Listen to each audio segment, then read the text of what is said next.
माझं नाव परिणिती गणेश आंबरे. मी महिला समिती स्कूलमध्ये वाचते. मी चौथीत आहे. मी या सस्या आणि कासवाची स्टोरी सांगत आहे. एक दिवशी ससा आणि कासवाची एक दिवशी स्पर्धा लागली. ते दोघांना सस्याला वाटतं की मीच सगळ्यात ताकदवर आहे, मीच सगळ्यात महान आहे असं त्या सस्याला वाटतो. मग कासवाने त्यांनी स्पर्धा केली. मग सगळे प्राणी एकदम मोठ्या डोंगराच्या तिथं थांबले.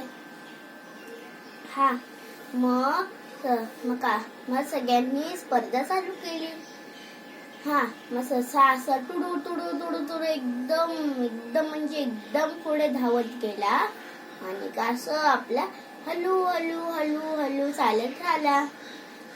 मग त्या ससाला वाटली की कासव तर एकदम पाठी आहे.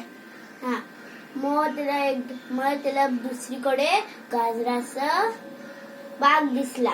मग तिथे तो गाजर खायला बसला.